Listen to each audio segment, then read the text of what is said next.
Retomando, então, a nossa programação do evento, continuaremos hoje com a palestra de encerramento, que será proferida pela professora Marília Velarde.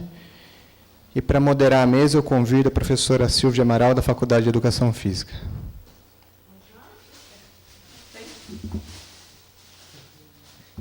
Ai, perdão. A gente já sobe aqui, né?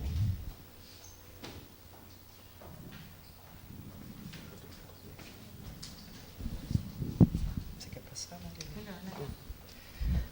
Bom dia a todos, a todas. Nesse sábado ensolarado, somos os vitoriosos que ficamos. É um prazer enorme estar aqui, mediando a mesa da Marília. Conheço a Marília por outras razões, razões emocionais, mas então é um prazer estar aqui. Eu não vou apresentar a Marília, a única questão que eu vou dizer, a Marília é uma professora que passou pela Unicamp, por essa casa, mas atualmente atua na Escola de Artes, eu nunca lembro. Artes, Ciências e Humanidades. Artes, Ciências e Humanidades da USP, e trabalha com pesquisa qualitativa, está na graduação, na pós-graduação, mas eu vou passar a palavra para ela e acho que nada melhor do que o autor se apresentar. A gente tem de 30 a 40 minutos, Marília, para a tua exposição, e depois a gente abre para o diálogo, para a conversa aqui, nessa manhã aqui. Então, bom trabalho. Oi, gente, bom dia. Já queria começar agradecendo, na pessoa da Elaine, o convite que me foi feito para estar aqui hoje com vocês, nessa manhã de sábado, depois de uma semana cansativa para todo mundo, É sempre um desafio, mas é também uma alegria muito grande, porque, como a Silvia falou, eu sou filha da Unicamp também, Fiz o mestrado e doutorado aqui, Elaine? Somos colegas contemporâneas, da pós-graduação, e adoro vir para cá, adoro conversar com as pessoas que estão aqui. Me sinto... Lembro a época que eu vim prestar o doutorado, vim me inscrever para o doutorado, já tinha feito mestrado aqui. Tinha uma possibilidade ali, estava inventando uma possibilidade de fazer lá na USP, mas aí, a hora que eu entrei na FEF, falei, não vou nem prestar. Se eu não entrar aqui, tento de novo, e vou tentando, e tive a alegria de entrar orientada pelo Pedro, que tive o prazer de encontrar agora. Ele é meu ex-orientador, e tem ex que nunca vira ex, Eu tenho alguns ex que nunca viraram ex. Esse é um deles.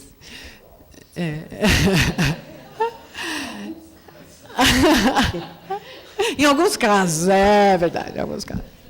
É que eu não estou falando de afetivamente dos maridos, é outro tipo de afeto.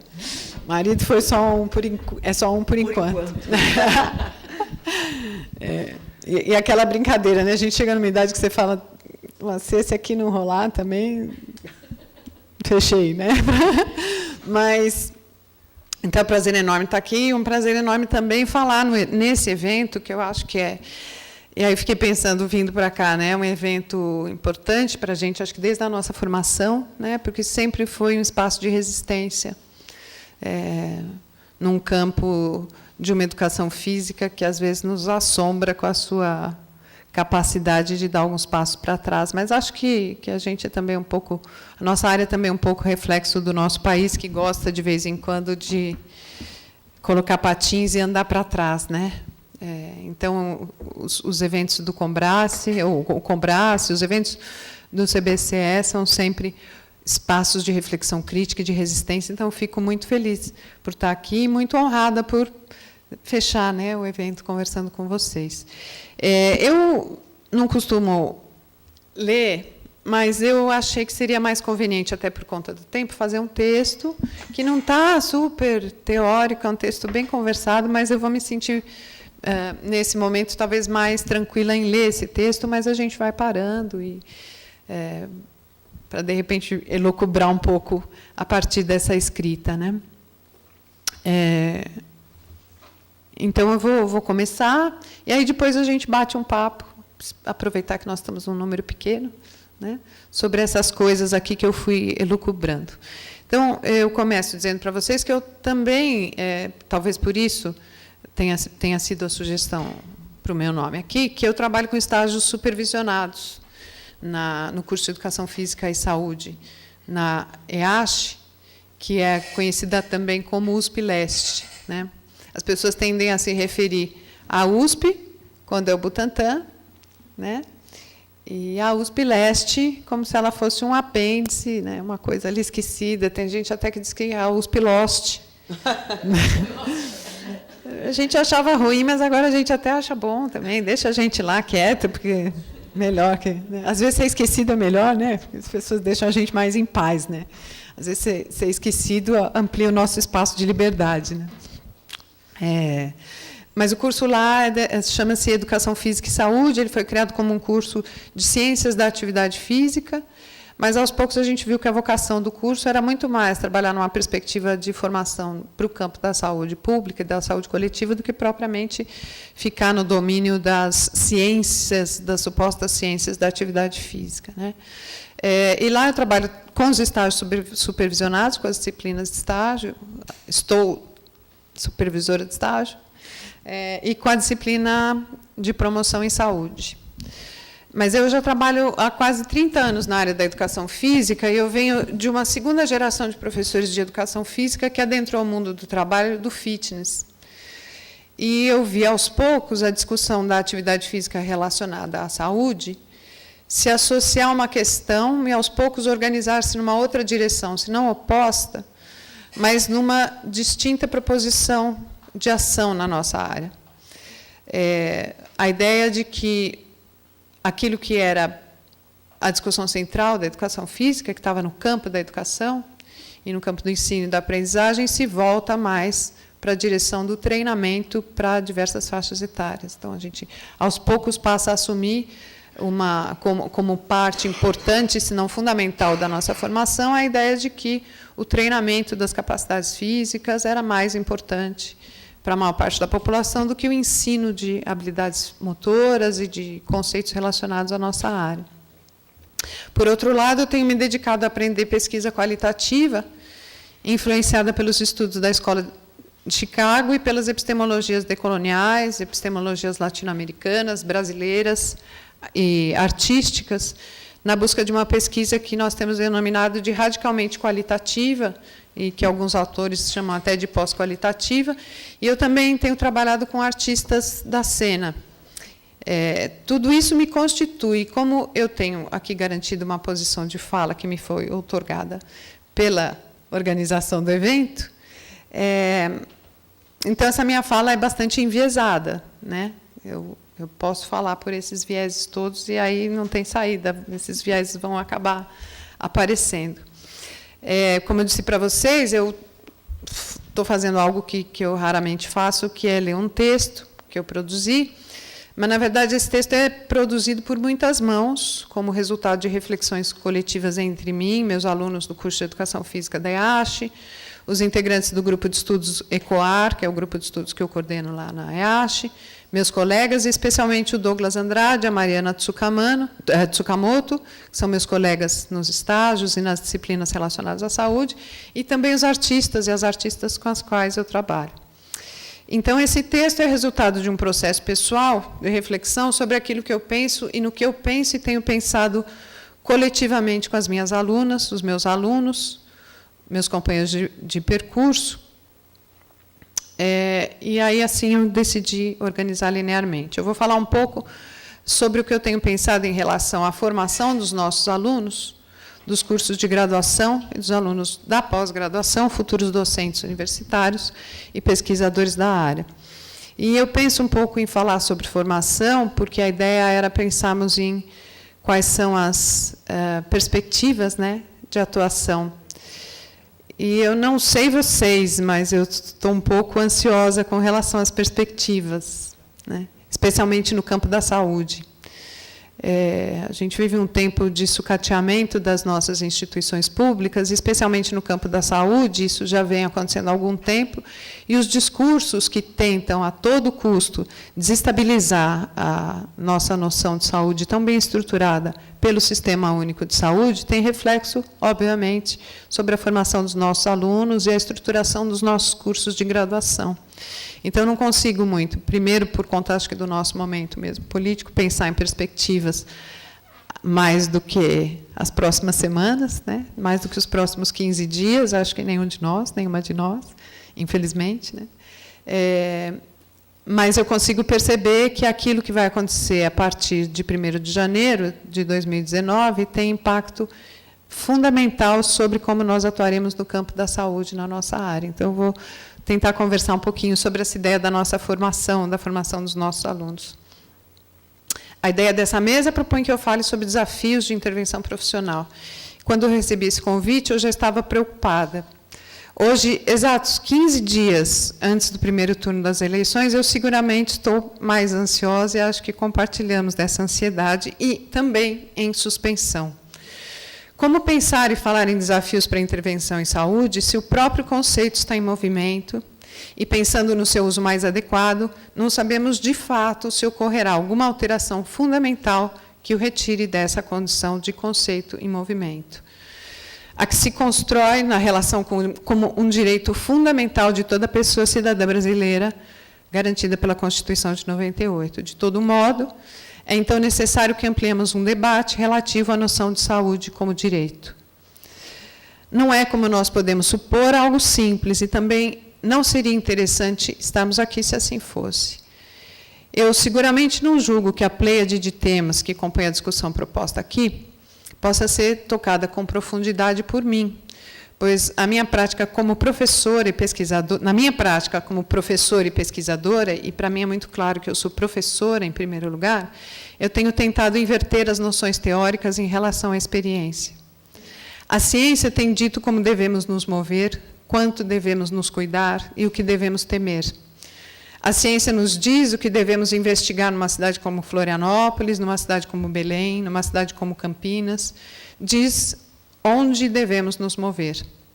Epidemiologias, respostas universais, medidas padrão, padrões ouro, os discursos, as narrativas, as particularidades, os desvios, as intransigências não interessam à ciência. E aí eu pergunto onde estão as nossas questões. Virada narrativa, a mudança da localização daquele que investiga para aquele que escuta, e daquele que é objeto para sujeito da fala, permite aprender com, ouvir, ver, narrar, para depois encontrar aquilo em que se apoia. Há alguns anos eu trabalho com artistas, como eu disse para vocês, em algo que nós temos chamado de preparação corporal. Eu sei que essa não é a questão, mas eu peço licença para me amparar na minha experiência. O corpo é uma questão para os artistas, músicos, atores, dançarinos, pessoas do campo da performance. Na semana passada, uma aluna, que é atriz, me disse, entre aspas, aqui, o corpo é ainda uma questão para o ator. A preparação desse corpo é uma questão. E eu sei bem isso, pois nós vivenciamos isso diariamente, meu grupo e eu. E também sei porque nós estudamos sobre isso.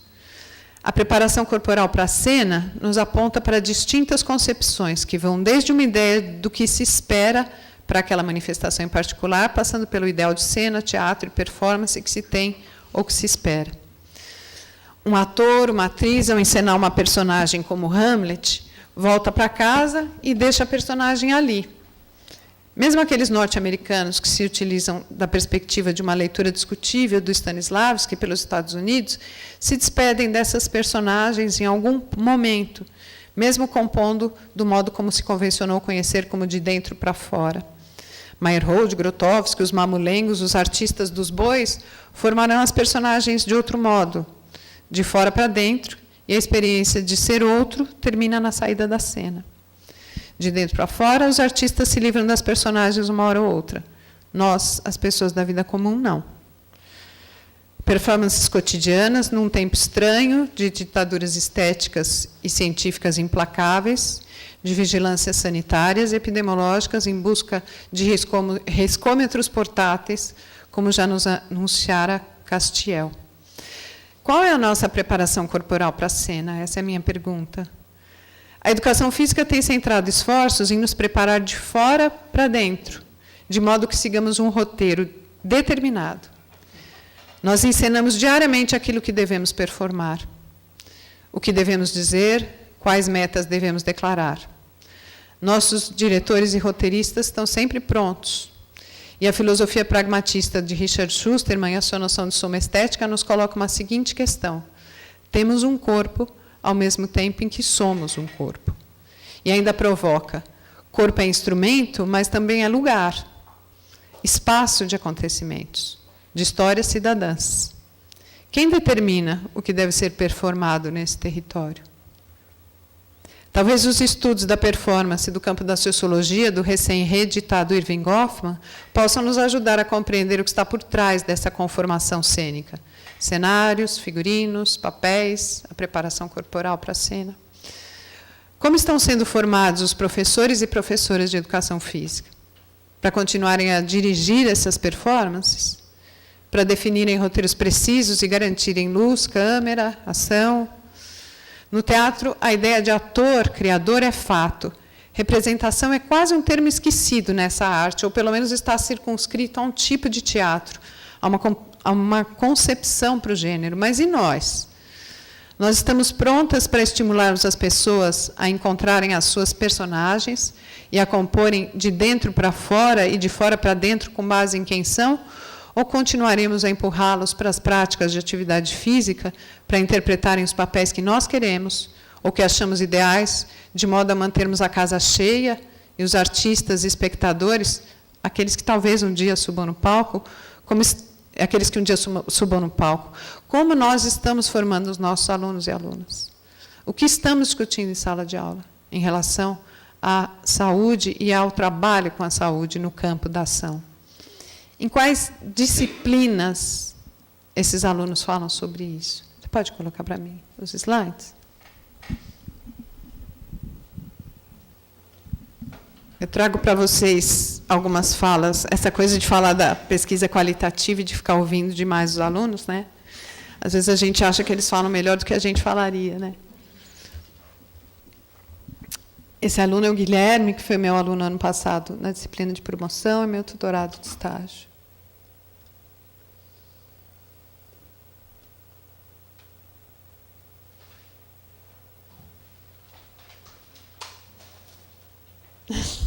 Obrigada, Eli.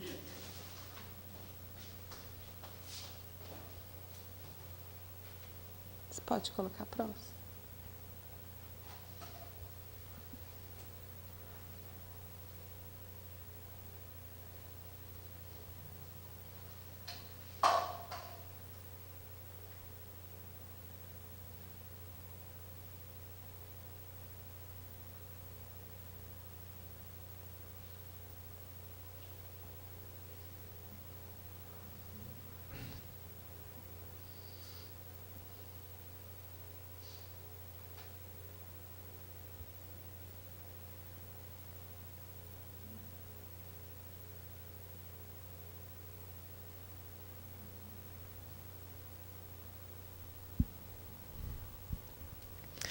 E aí eu me pergunto, será que as pessoas das nossas intervenções se percebem cidadãs com direitos?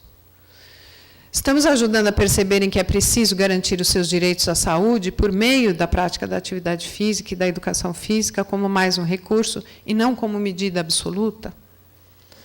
Será que as pessoas se sentem incluídas quando falamos sobre isso? Há alguns anos, quando eu estudava modelos de mudança de comportamento, à época do doutorado, e o Pedro me ajudava mais a criticar esses modelos do que propriamente usá-los, até que um dia eu abandonei esses modelos por culpa dele. Ele não está aqui, mas queria que você transmitisse para ele que a culpa foi dele. Eu acreditava que isso subsidiaria a tese de doutorado que eu escrevi, mas o Pedro me demoveu dessa ideia. Eu li um artigo no qual a problemática girava em torno do fato de que idosos afro-americanos que viviam nos Estados Unidos não atendiam às mensagens do cuidado com a saúde. A conclusão do estudo era clara. Ao ouvir esses discursos, ao ouvir esses idosos, os pesquisadores souberam que aquelas pessoas não acreditavam que aquelas mensagens eram para si. Simples. A herança do apartheid norte-americano não lhes outorgava conscientemente o status de cidadãos e cidadãs. Algo rigorosamente complexo na simplicidade da conclusão. E como é aqui?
Eu não tenho as respostas, e aí me sinto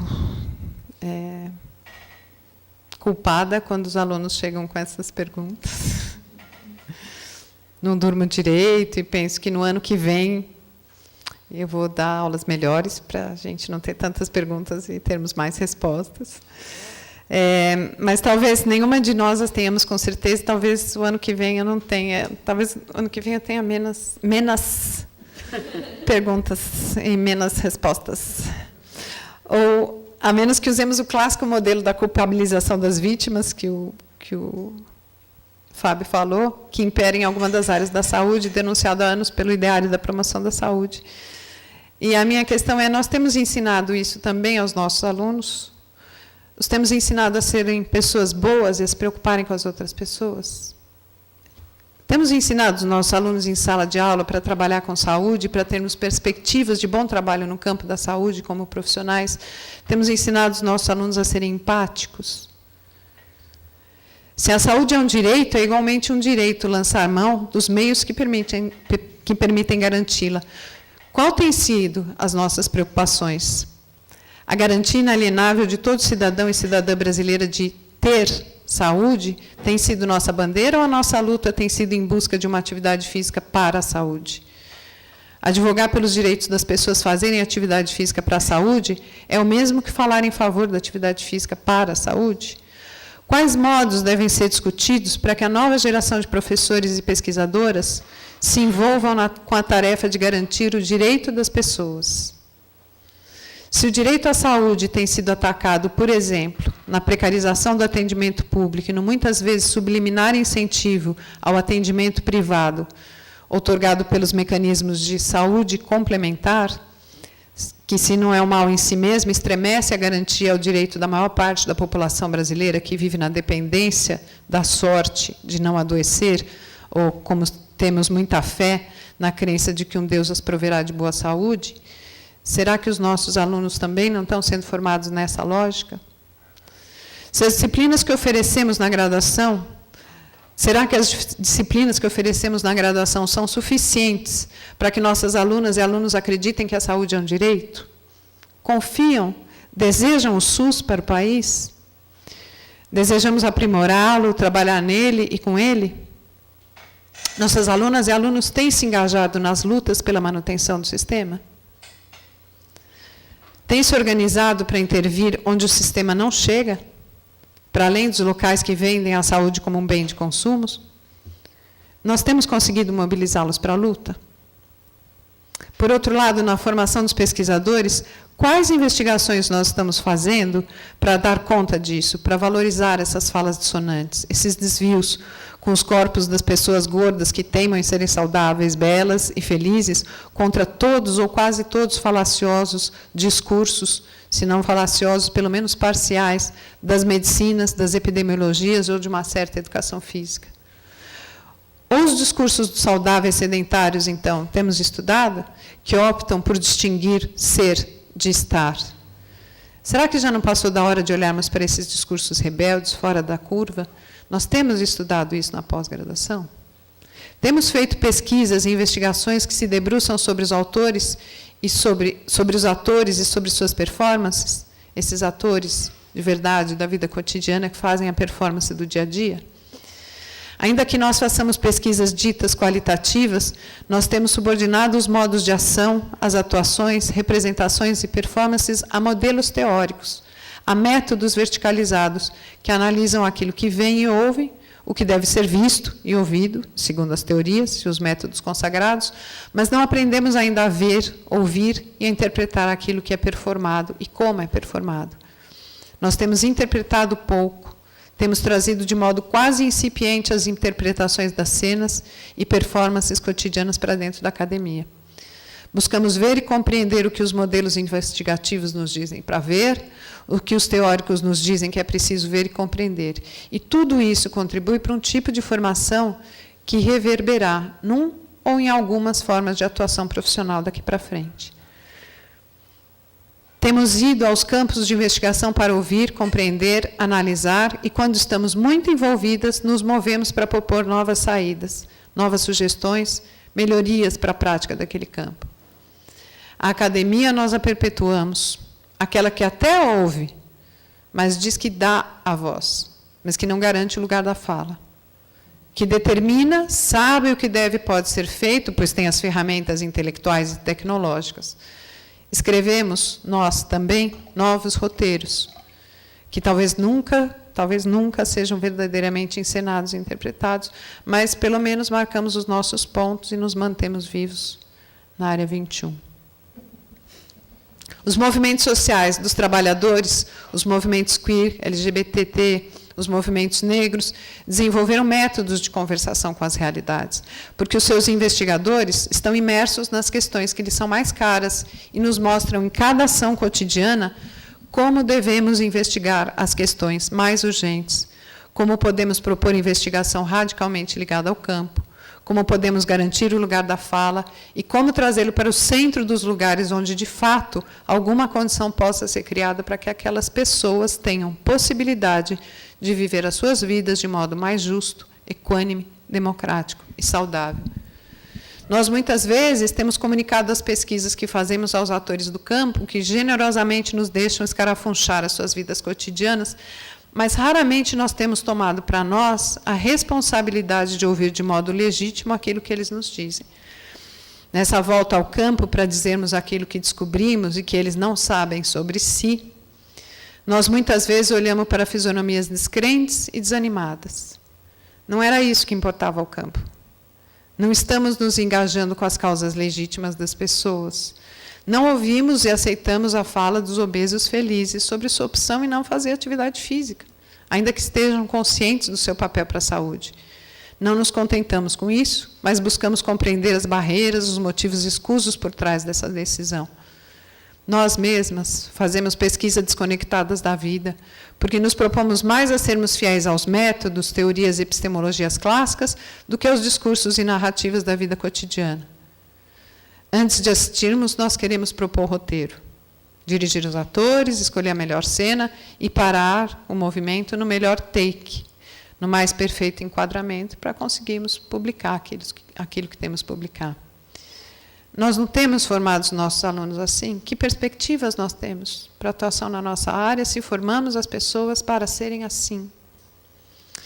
Não trazemos as peças ou os filmes da vida real, nós temos feito fotografias. Temos analisado, compreendido e comparado. A pesquisadora Mirka Koro-Juseberg nos desafia a investigar propondo metodologias sem metodologias. Só Só assim talvez seja um caminho, mas um caminho, né? Porque método aqui é forma de pensamento, não é só forma de ação. A minha utopia aqui é de que tenhamos coragem para levantarmos essas questões, conduzindo novas perspectivas de formação nos cursos de graduação e de pós-graduação, estimulando o desenvolvimento de novas pesquisas, ouvindo vozes dissonantes, criando empatias, para que possamos nos engajar verdadeiramente numa causa que é a da saúde para todas as pessoas. Pronto, acho que aqui eu me perdi no rumo da prosa, porque eu falei para vocês que eu ia enviesar, né? Eu fui em direção de uma crítica, talvez eu esteja um pouco pessimista, mas vocês me perdoem. Só faltam 15 dias e eu estou ansiosa. Eu não falei sobre perspectivas, né? Eu acho que eu estou sem óculos para olhar longe, e então acho conveniente fechar um pouco os olhos e tentar sonhar. Talvez utopizar. Como propõe meu amigo, o professor Douglas Andrade, na disciplina Gestão e Políticas Públicas em Atividade Física, que ele oferece a esses alunos do 6º semestre do nosso curso de Educação Física e Saúde da USP Leste ou LOST, talvez olharmos para alguns programas de governo dos candidatos aos governos do Estado da nossa região e a presidência da República possa nos apontar perspectivas, desafios e utopias, e para a distância entre elas. Eu olhei rapidamente para para programas de 2 candidatos que disputam a ida para o 2º turno no nosso estado, aqui de São Paulo, e para um programa de um campo mais progressista. Eu posso falar que você suspirou, Elaine? Um dos candidatos que, segundo as mais recentes pesquisas, disputa a ida para o 2º turno para o governo de São Paulo, não toca na questão da atividade física, do exercício, das práticas corporais na sua articulação com a saúde. Ele não toca. Não aparece isso no seu projeto de governo.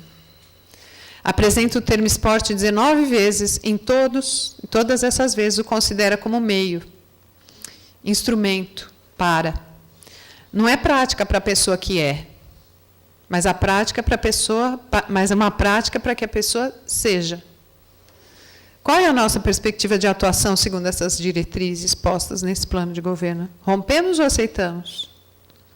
Criticamos e propomos ou continuamos a viver num universo paralelo, numa sociedade que olha para os mais favorecidos e que se recusa a trabalhar com a ralé, a qual se refere o sociólogo Gessé de Souza?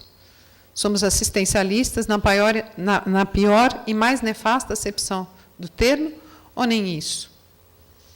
O seu adversário, esse termo é engraçado, né, quando se fala em político, o seu adversário fala em atividades esportivas e em esporte, considerando práticas complementares para o estímulo à prevenção às drogas, a redução da evasão escolar, o incentivo ao estudo, e destaca de modo contundente na seção esportes, em termos citados 5 vezes, atividade física, atividade esportiva 4, atividade física, práticas corporais nenhuma. O sedentarismo é fator de risco para o desenvolvimento da maioria das doenças adquiridas e para todas as doenças crônicas. Todas as doenças crônicas. Além de gerar custo muito alto para o poder público. Assim, é necessária a introdução da iniciação esportiva na vida da população como fator de inclusão social e de melhoria da qualidade de vida. O senso comum se esbalda. A saúde e o corpo não se relacionam de modo vívido e orgânico. Corpo com órgãos tratáveis. Esporte como estratégia de evitação de agravos à vida. Qual vida? No programa mais progressista, o esporte aparece como direito, esporte e lazer. São direitos para a existência e não mercadoria ou concessões, entre aspas. No outro ponto, esse programa de governo afirma: em nosso programa, vamos superar a ênfase nas práticas esportivas de alto rendimento, essencialmente competitivas, e valorizar o esporte, as práticas corporais e o lazer como direitos. Nessa escolha, vemos a oportunidade de reverter a razão normativa que estabelece a inferiorização dos corpos das mulheres, que inibe a livre expressão da diversidade sexual e que reprime violentamente a presença das pessoas LGBTI+, além de reforçar algumas posturas e estigmas racistas. Nossa perspectiva de esporte, práticas corporais e lazer busca contribuir para o desenvolvimento do corpo como território de liberdades e superações, que sejam signos do combate à dominação social. O termo esporte aparece 22 vezes, práticas corporais, 4 vezes. Esse programa de governo não está entre aqueles que irão para o segundo turno na disputa eleitoral. Sobre quais realidades eles falam? E sobre quais sentidos nós vamos desenvolver os nossos eixos de formação para atuação em saúde? Se as propostas políticas dos prováveis homens aspirantes ao governo do Estado de São Paulo nem resvalam na perspectiva da educação física, nem pensam na educação física, nem falam sobre ela, nem falam sobre as nossas questões mais caras, nem falam na sua relação com a saúde como direito das pessoas, como nós pensaremos em organizar os nossos programas ou propostas de formação? Se os programas levados a cabo durante as futuras gestões não ampliarem a relação, e eles não ampliarão, entre saúde e educação física, onde os nossos alunos estagiarão? Quais suas perspectivas de inserção no mundo do trabalho? Talvez seja um momento de mais do que nunca pensarmos numa formação que nos leve a estimular alunas e alunos dos cursos de educação física a acreditarem que saúde é um direito e que, se o movimento está relacionado à sua manutenção, então precisamos nos organizar para criarmos espaços de resistência para a garantia desses direitos. Ao invés de empreendedores, ajudarmos a formar criadores de plataformas, de coletivos, de espaços não institucionais de oferecimento de prática, de auto-organização na busca de recursos financeiros de fontes não governamentais ou pessoais para o financiamento desse tipo de trabalho. Ou pensamos de outros modos, ou seremos vítimas das lógicas neoliberais de organização do mundo do trabalho, cada dia mais vorazes. E se a nossa formação continuar se organizando para o mundo do trabalho que as propostas de governo sugerem, eu não estou otimista. Ou aprendemos a estruturar utopias, ou não sei não. Quais serão as perspectivas para a nossa existência futura? Ou resistimos e lutamos, ou estaremos fadados ao desaparecimento. Mas como eu sou otimista, e eu só não estou otimista, acho mesmo que hoje estamos aqui para, apesar dos pesares, pensarmos juntas e termos ousadia para repensarmos a formação profissional, mais do que pensarmos em perspectivas, para que ela, assim construída, nos aponte para essas perspectivas. E isso exige uma boa dose de arte. Isso é a arte, para todas nós.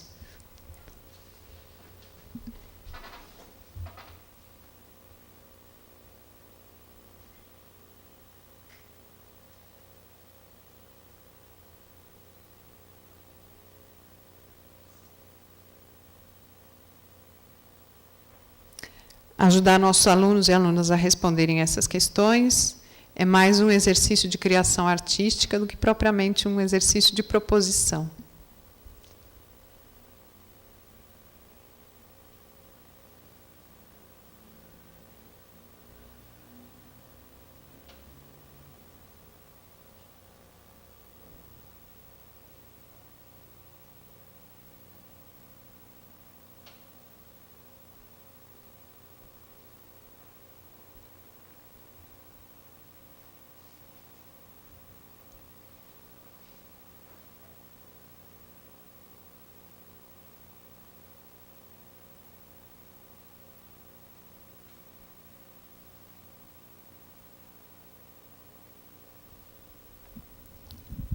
Eu tenho olhado para os coletivos no campo das artes e como a sua resistência política garante a sua sobrevivência.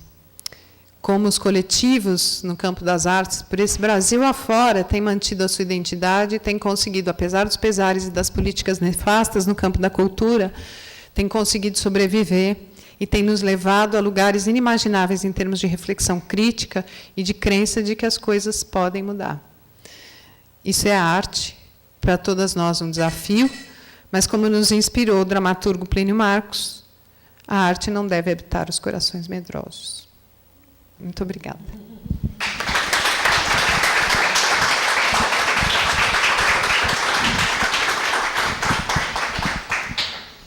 Bem, queria agradecer, Marília, pela sua fala, né? Inspiradora, eu acho que é mais otimista do que pessimista. Você teria ficado deprimida ontem, aqui à noite. Hoje a gente não deprimiu. Bem, nós... Incontável. Brincadeira. Bom, então, Marília, acho que enquanto as pessoas que estão aqui se aquecem, né, para a conversa, eu queria te dar um pitaco, né, queria te fazer uma pequena pergunta, né, não é nenhuma provocação, é que você falou que você trabalha com estágio e trabalha com arte, e eu queria que você falasse para nós, enquanto as pessoas pensam aí o que elas vão te perguntar, né, e levantam a mão, como que você trabalha, né, nesse campo, que eu vou chamar de um campo limítrofe, né, porque a dança, eu sei que você trabalha com a dança e tal, a dança foi algo que resistiu ao regramento desse conselho profissional e tal, né, mas eu sei que, por exemplo, o lazer ele não conseguiu, então ele está em disputa, né, lá com os agentes, né, então conseguiu manter os agentes, mas sempre com o conselho, né, em cima e tal. Então, como é que é trabalhar com os alunos nesse campo, que é um campo de disputa ainda, é um campo de disputa com os médicos, né, que querem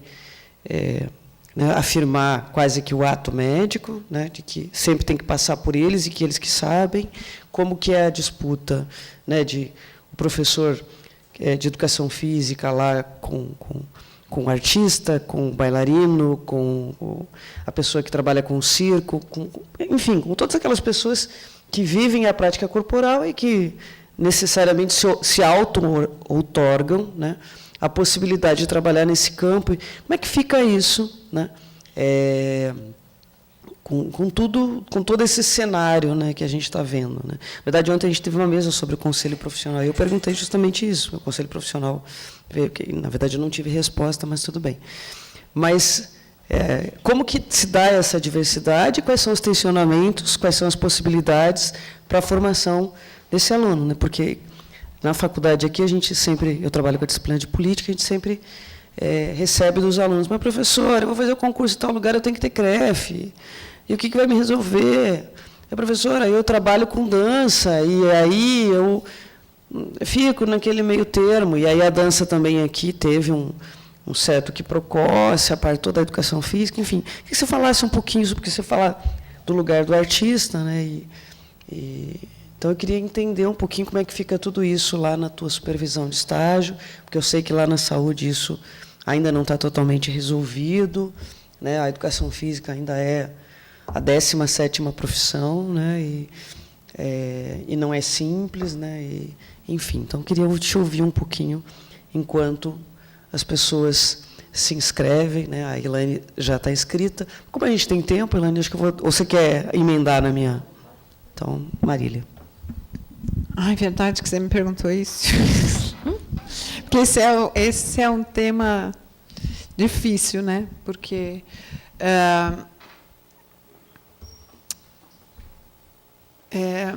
por um lado, quando eu trabalho com as pessoas no campo das artes, tem um descrédito sobre a nossa formação. Acho que talvez um pouco menos hoje, mas tem um descrédito importante com a nossa formação, porque, vez por outra, eu ainda escuto: mas tem uma coisa muito médica na formação da educação física, e daí não é esse corpo que não é com esse corpo que a gente fala, com esse corpo da ação física de fora para dentro, não é esse corpo do rendimento, é outra natureza. Então, é difícil, muitas vezes, que eles enxerguem como na nossa formação existe alguma coisa que possa dialogar com o campo das artes. A gente acho que vem de uma geração que ainda discutiu um pouco melhor isso, né? Quer dizer, quais seriam as nossas interfaces, quais conhecimentos nos levariam a entender o corpo numa outra perspectiva. Mas eu acho que o rumo que a pós-graduação tomou levou muito das nossas produções a irem numa direção que é a direção... isso no campo da prática corporal, né? Uma direção que nos aproxima muito da ideia de rendimento, e aí as graduações começam a replicar isso, são as disciplinas mais importantes, mais concorridas, são os temas de TCC mais repetidos e tal. Então, no campo das artes, eu vejo que ainda há uma resistência importante de um diálogo, de uma conversa entre nós, né, que somos formadas no campo da educação física. Em relação aos estágios e a essa questão dos conselhos, né, eu tenho uma posição particular, que é, como prática cultural, né, aquilo que está no campo das artes não deveria necessariamente ser ensinado por aqueles que não têm uma construção de vida que lhes permita comunicar aquilo que é vivido culturalmente, né, corporalmente. Então, eu tenho uma resistência muito grande a acreditar que a gente precise, uma pessoa que se formou artista na vida, porque o artista não se forma na universidade, essa é uma outra discussão, inclusive dentro dos cursos de artes na universidade, o artista não se forma na universidade. Então, essa pessoa que vem artista, ou que está sendo artista enquanto está na graduação e vem para um curso de educação física por N motivos, ela não pode ensinar as pessoas a dançarem, né? Eu entendo quais são os riscos de uma prática equivocada, eu entendo a argumentação, mas eu não acho que ela é suficiente para abarcar aquilo que é possível fazer no campo do ensino e da aprendizagem do movimento humano, né? Eu acho que tem muito menos riscos do que eles nos fazem supor. E é essa discussão que eu coloco um pouco nessa fala, que é esse modelo de que nós trabalhamos para evitar riscos e para atenuar problemas e para garantir progressos físico-motores, né? E se não for em torno disso que a gente está trabalhando, por que a gente precisa dessa preocupação excessiva, né? Por que esse diálogo ele não pode ser mais fluido, né? Por que o registro no conselho profissional não pode ser mais um direito do que uma obrigação? Essa é uma questão. Eu, há alguns anos... não sei se é bom falar isso. Agora comecei, né? Tá, vou. Não, está gravado, tudo bem. Há alguns anos eu... agora vai. Há alguns anos eu me desfiliei, né? Enfim, não sei se existe desfiliação do conselho, né? Eu nunca me filiei, portanto, não sei. Então, pois é. Então tudo bem. Mas é que eu vou contar o depois, entendeu? Aí, quando eu entrei em contato por e-mail para dizer, olha, então, estou me desfiliando e tal, até com uma posição mesmo política, né? Aí eu recebi vários meses, mas você sabe dos riscos, né, de exercer a profissão sem o registro no conselho. Eu disse, eu sei dos meus direitos. Ponto. Não, mas a senhora está ciente dos riscos que... Aí eu respondi, eu guardei esses e-mails. Eu sei os meus direitos. E aí, da última vez, eu disse, fique tranquila, porque eu estou bastante consciente sobre os meus direitos. Como profissional graduada em Educação Física, com licenciatura plena em Educação Física, cujo diploma foi otorgado foi expedido em 1988, e que me garante, e sei dos meus direitos garantidos pela Constituição para o meu exercício profissional. Então, é um pouco essa a posição. O que a gente tem ali no campo dos estágios, na EASH, os alunos se estagiam em 4 áreas distintas, a gente divide ali a carga horária em 4 áreas, e numa dessas áreas a gente pede que eles experimentem o estágio junto a locais de práticas artísticas. E isso é um embate.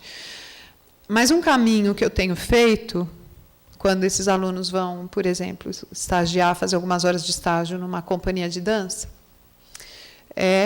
eu assumo esse estágio no meu grupo de pesquisa. Então, eu sou a profissional. Agora, eu talvez não possa assumir, porque eu não tenho registro no CREF. Mas, como eu sei dos meus direitos, e como aquilo é... Então, na verdade, o que a gente faz é tentar criar uns espaços de resistência mesmo, né, para garantir que esses alunos possam estagiar com pessoas do círculo e que possam perceber aquilo que poderia ser, talvez, melhorado se tivesse ali um profissional da educação física, porque eu acho que até a nossa formação biodinâmica ela é bastante boa no campo das artes. Eu vejo que ela me ajuda muito, né? Mas ela não é a mais importante. Então, até perceber que essa possibilidade de diálogo pode estreitar laços com o campo das artes, né? e de que o diálogo pode ser mais profícuo do que tem sido, porque se a gente cria uma situação de disputa, os nossos alunos criam situações de disputa, e isso não muda, né? Então, um pouco do que a gente tem feito é criar esses espaços para poder garantir que os alunos, apesar de não terem um supervisor em loco ali, que seja graduado em educação física, que seja graduado, que tenha o registro no conselho, nós criamos a estratégia de ir pelos grupos de estudo que se dedicam a estudar, por exemplo, no campo das artes, para fazerem esse estágio vinculado ao grupo de estudo, e eu faço a supervisão. Claro que dá um pouco mais de trabalho, eu tenho que ir para o lugar e tudo mais, mas tudo bem, acho que o crime compensa. É crime no sentido figurado, não é que é crime de verdade.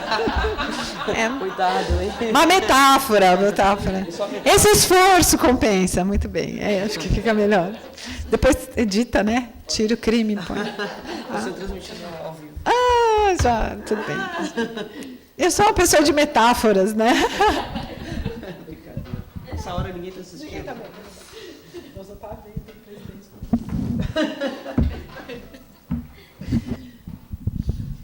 Bom, Marília, eu queria agradecer a sua fala. É uma fala inspiradora, embora traga pontos da realidade que a gente sabe, né, tensas e que a gente não sabe muito bem os rumos. Mas quando nós te escolhemos para essa fala de encerramento e trazendo a questão da saúde, né, como um dos temas, era porque a gente gostaria realmente de alguém que abordasse a saúde numa outra perspectiva, que não aquela perspectiva que a gente vem trabalhando e ouvindo e acompanhando de maneira mais frequente. Me agrada muito a tua forma de falar e a tua forma de abordar o corpo, porque nós aqui temos um grupo de estudos sobre a questão da violência. E o que a gente vê em relação à gordofobia, homofobia, lesbofobia e todas essas outras fobias que passam pelo corpo é uma situação alarmante e muito triste, né? Até que ponto, até quando essas pessoas vão ter que se colocar como reféns de estereótipos que são colocados pela sociedade e sofrendo para isso, né? Quando que elas vão poder, de fato, se sentirem donas e próprias nesse corpo e se manifestarem sem que elas, na primeira esquina, encontrem alguém que vá rir ou criticar ou violentá-las por conta de assumirem esse corpo. Então, isso é muito triste para a gente. Mas a minha questão vai principalmente essa abordagem de saúde dentro da educação física não é a hegemônica. E eu queria que você falasse um pouco sobre as tensões na área, ao abordar a saúde e o corpo nessa perspectiva. Porque se a gente ainda, numa área mais da humanidades, consegue essa abordagem, ainda com um certo acordo entre pares, no seu caso a situação é muito mais difícil e complicada, é um desafio ainda maior, porque você não tem muitos, eu imagino, interlocutores com esses mesmos referenciais. Então, se você pudesse abordar um pouco sobre esses tensionamentos. Ai, só coisa fácil. Adoro quando a gente... Você falou, Elaine, eu me lembrei de uma reunião do conselho de curso que aconteceu no primeiro semestre. Eu estava comentando com a Olívia aqui, nós temos uma rede lá na USP chamada Não Cala, que é formada por professoras para acolher discursos de pessoas que se sentem vitimizadas por violência de qualquer ordem. E a Olívia estava comentando aqui, a gente, né, até se emocionou do quanto esses discursos são violentos, né? E uma das professoras com quem eu tenho o prazer de dividir a presença nesse grupo, que é a professora Cristina Landgraf Lee, a Cris trabalha muito no campo dos direitos humanos e tal, e ela é professora na disciplina de psicologia no nosso curso. Ela conduziu uma discussão numa reunião de conselho de curso para tratar justamente tentativa de reflexão sobre os programas das disciplinas, especialmente as da biodinâmica, especialmente as do campo das biológicas, né, mais especificamente, mas de maneira geral da biodinâmica, né, para nós tentarmos lidar com essas questões já no ensino daquelas disciplinas que parecem que ainda insistem em partir da lógica do corpo europeu, retificado, né, rígido, né, o estudo é sobre esse corpo, né, o corpo sem desvios, né, e os desvios da normalidade, né,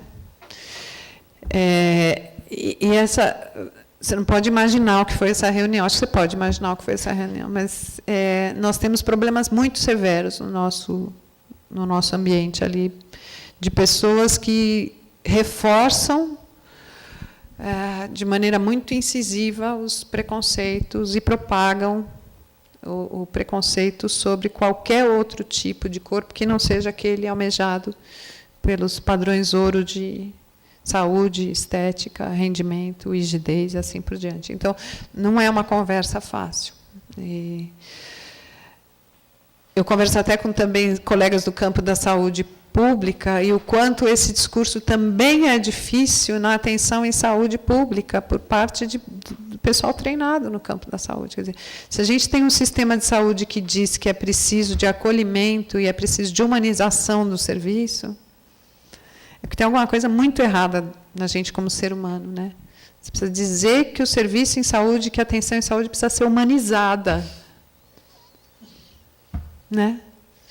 Então, eu acho que essa discussão, as tensões são enormes, porque as pessoas, acho que tradicionalmente na nossa área, vêm sendo formadas para trabalhar com aquele corpo ideal, e tudo que sai do desvio é estranho, e a gente tende a querer que retifique esse desvio. E o discurso das disciplinas hegemônicas vai nessa direção. A quantidade de estudos, por isso que eu falo da pós-graduação, né? A quantidade de estudos que tem tentando colocar aquilo que está no desvio para a norma, né? Tentando entender por que o desvio não cai na norma. Os estudos da pós-graduação são esses, né? Eles não dizem que o desvio é feliz, que está tudo bem com o desvio, que não tem problema no desvio, e que talvez o desvio seja a norma, que a gente ainda não olhou direito, né? Porque a gente está partindo de um padrão que já é um padrão desgastado, um padrão de compreensão de corpo, de realidade, de contexto, que não se aplica mais ao mundo que a gente vive, né? E a questão a gente tem negado as pessoas que estão em sala de aula também, a gente tem negado os colegas. Como é que faz? Como é que pode a gente ter preconceito contra lésbicas ou contra gays? Como pode, se as pessoas estão em sala de aula? Né? A gente está lidando com a questão da transição de gênero, né? Então, a aluna entra com um nome social e, no meio do curso, tem outro nome. Há professores que se recusam a chamá-las pelo nome que é o nome que elas puderam e tiveram garantido o direito de usar, né? Como se aquilo fosse um problema da pessoa, né? Da outra pessoa, né? Isso é uma questão da pessoa que escolhe, por N razões e por motivos absolutamente legítimos, justos, e nem cabe discutir, nem tem que falar nada disso. É outro nome, né? Então, eu acho que a gente está muito no início dessa discussão, mas eu acho que isso passa necessariamente por nós também nos mobilizarmos para construir outras formas de conhecimento e trazer esse conhecimento para o centro da nossa discussão. Construir conhecimento sobre isso e tentar argumentar em favor desse novo conhecimento construído, porque eu acho que aqui é o lugar também da construção de conhecimento. Eu acho que a gente tem que fazer pesquisa nessa direção, tem que gastar o tempo da nossa aula nessa direção. Não é incomum eu ter aluno, por exemplo, na disciplina de promoção, que diga assim: professora, tudo bem, eu respeito esse discurso, né? Quando a frase começa assim, vai dar errado, né? Tudo bem, professora, eu respeito, mas eu não quero trabalhar. Não vou trabalhar com pessoas transgênero, né? Como é que você não vai trabalhar com pessoas transgênero? Como que você não vai trabalhar com pessoas transgênero? Né? Então, esse discurso ainda é comum, né? Então, talvez trazer mais possibilidades de construção de conhecimento, até científico, sobre essa realidade, para talvez depois a gente chegar na ideia da empatia e da humanização, né? Vamos ver se a gente consegue, né? Eu vi que teve o rapaz que veio falar sobre as Olimpíadas gays, né, e tal. Não foi alguém que falou sobre? No livro, é verdade, porque foi no Combrace, lá em Goiás, que eu ouvi falar Wagner, né? Quer dizer, é um discurso que precisa começar a aparecer, precisa vir, a gente precisa discutir, a gente precisa conversar, precisa construir conhecimento sobre, esse assunto precisa estar na pauta das reuniões, mas eu acho também que a gente precisa começar a discutir os programas de ensino. Né? As disciplinas precisam se posicionar para este corpo, que não é o corpo da anatomia e da biologia. Né? A medicina já faz isso tão bem. Né?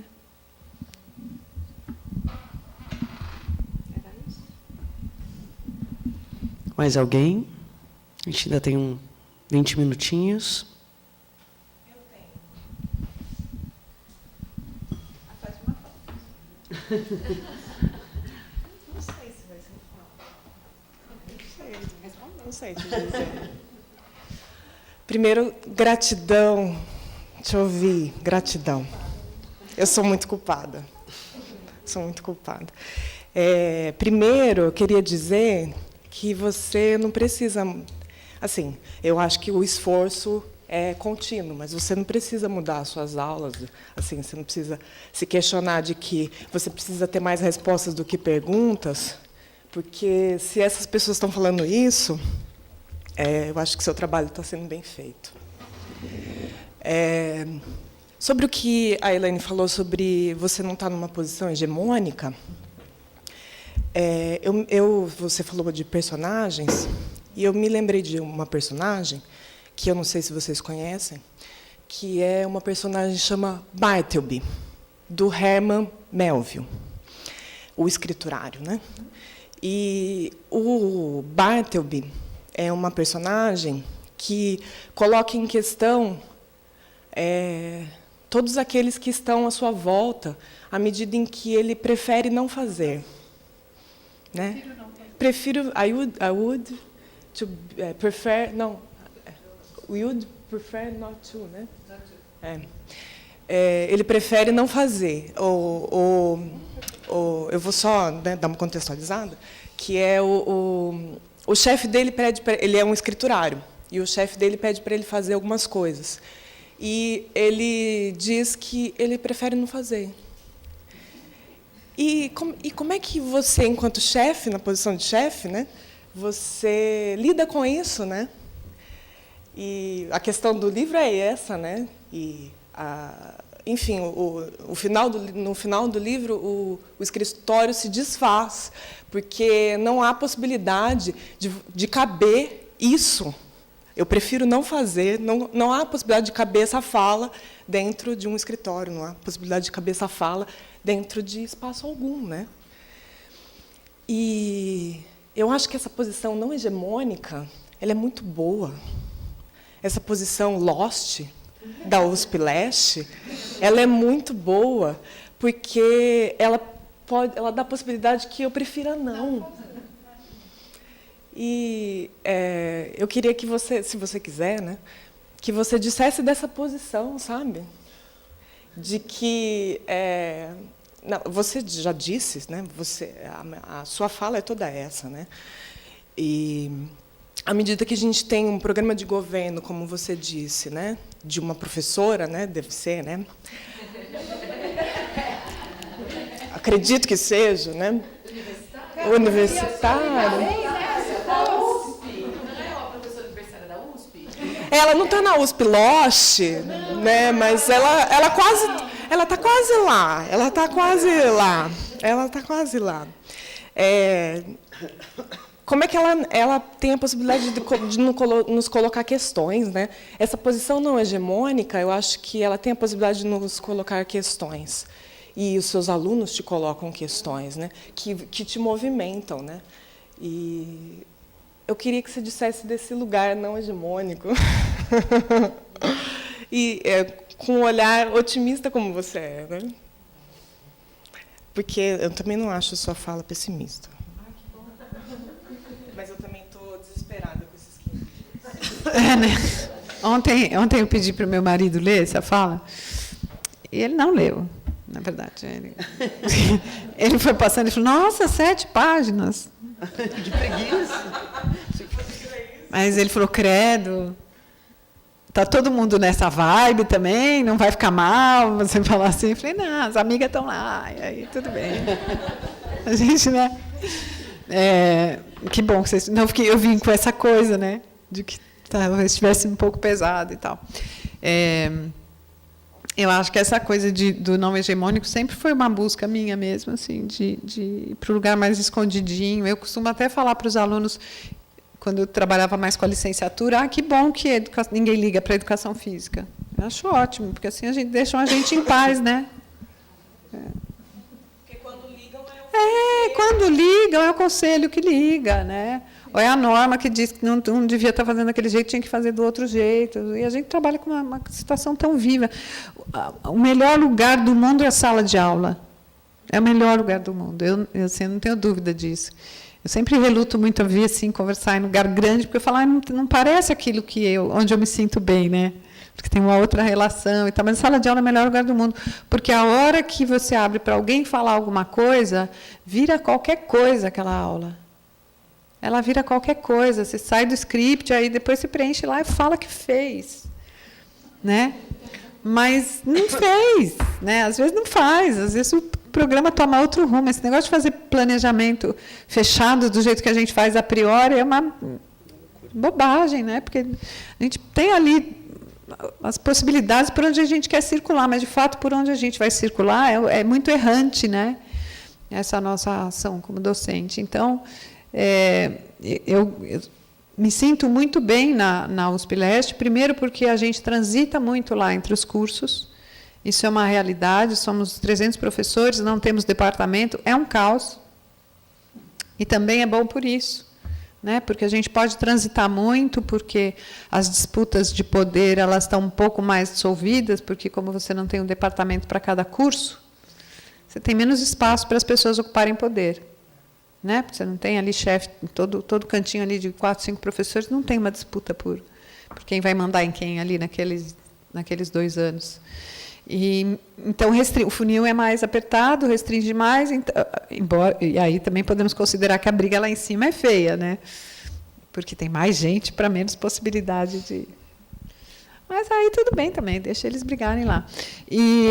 Mas essa coisa desse lugar... Engraçado você falar dessa personagem, porque uma aluna, que é atriz e é professora da Escola de Aplicação, lá da Faculdade de Educação, falou exatamente disso no começo da disciplina, que é uma disciplina que eu tenho no programa de pós-graduação, que se chama Investigação Baseada nas Artes, e ela trouxe essa personagem. Ela falou quanto essa personagem marcou a vida dela, quando disse, prefiro não fazer. E a gente agora, toda a aula fala dessa história, prefiro não fazer, né? O quanto esse espaço ele é fundamental. Eu tenho esse espaço hoje, acho que mais garantido, os colegas vão me entender, porque eu estou na universidade pública. Mas eu já era um pouco... As pessoas, né, a Lívia vai lembrar disso, as pessoas já me diziam um pouco assim, olha, você não tem medo de perder emprego? Né? Porque eu já era assim, né? E acho que fui formada assim porque a escola onde eu estudei nos dizia que a gente tinha que ser assim, né? Eu trabalhei com educação de jovens e adultos na comunidade do Heliópolis nos anos 80, porque a escola em que eu estudava estava ligada com a teologia da libertação. Então, a gente fazia magistério, a gente achando que ia dar aula para as criancinhas lá no colégio, e os professores punham a gente lá para trabalhar com a alfabetização de jovens e adultos, né? Então, fui formada para estimular mais pergunta do que resposta. Eu lembro que no meu doutorado, na defesa do doutorado, uma das professoras disse, mas seu trabalho tem mais pergunta do que resposta. Né? Então, eu acho que esse lugar do não hegemônico permite que a gente tenha menos respostas e faça mais perguntas, e que a gente se inquiete mais. Né? Eu acho que é um lugar de conflito, mas também, se não tem conflito, a gente não se movimenta. Né? A gente mesmo não se movimenta. Né? Luta... É de hora em hora, quase, né, amigo? Mas é também um lugar muito desgastante, né? Às vezes, para marcar a posição e não abandonar o barco, a gente precisa, às vezes, abandonar o barco, né? Então, por exemplo, eu me desliguei do programa de pós-graduação em Ciências da Atividade Física. antes de pedir o recredenciamento. O recredenciamento eu deveria pedir agora, e no começo do ano passado eu disse, olha, não dá, porque eu tenho uma coisa, ou eu vou abrir mão de estudar as coisas que eu estou estudando, para conseguir pontuar e me manter aqui, ou eu vou procurar minha turma. Né? Ali na EASH a gente tem a possibilidade, a gente tem um programa de pós-graduação em mudança social e participação política, que é um programa interdisciplinar, e aí eu fui para o ProMUSP, e aí as pessoas acharam até que eu sou produtiva. Eles acham, quando eu falei que queria entrar, eles falaram, então se desliga de lá logo, porque a gente vai pedir o doutorado e vai ser muito importante. Eu me achei. Né? E na educação física eu ouvi do então coordenador, olha, se é mais fácil para você, acho que você tem que ir onde é mais fácil para você. Foi um dia que eu estava bastante calma, e aí eu disse, não é mais fácil. Né? Porque você, por exemplo, não conseguiria entrar lá. Né? Tava bem. Eu falei com esse tom, por isso eu estava bem calma, assim. Né? E aí até sair, né? Então aí quando as pessoas, os próprios alunos dizem, vou querer prestar o mestrado, você me orienta, eu digo, só se você for para lá, não, mas você não está lá, né? Então cria esse ponto de reflexão, porque você diz, vou sair daqui, e sair é uma forma de eu me manifestar e dizer, olha, o que vai acontecer aqui? Eu não sou importante do ponto de vista da produção, mas meu grupo de estudo tem muita gente, porque é um grupo de estudo que tem gente que está vivendo a vida prática. A gente que trabalha e não tem tempo para ficar no laboratório, que não pode abrir mão do trabalho, que não pode arriscar ter uma bolsa e perder o emprego. Tem gente que não vai concorrer à bolsa, mas está cheio de gente no grupo de estudo com um potencial incrível para entrar e com um campo de investigação incrível. Então, a gente coloca muita gente para dentro da pós-graduação. Vamos sentar e conversar sobre como a educação física vai existir na pós-graduação ou vamos correr atrás do 7? Né? Eu vi há pouco, eu não vou me lembrar o nome dela, infelizmente, da antiga diretora de avaliação da CAPES, dizendo...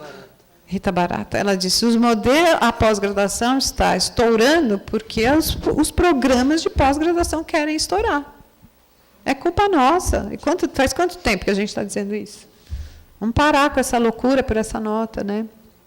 Então, eu acho que tentar um pouco essa coisa dessa contra-hegemonia é também assumir uma posição de crítica e não só um abandono, né? Para dizer, não quero sair fora. Às vezes soa isso, né? Mas não é esse quero sair fora. Né?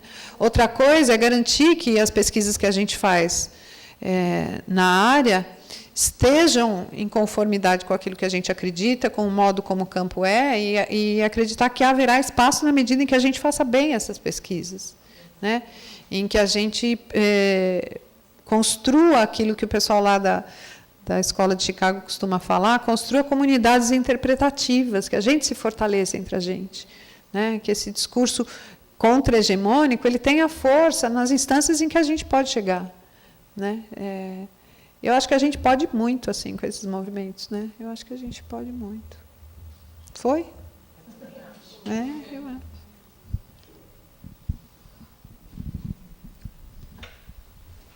Tem a Rosa, mais alguém?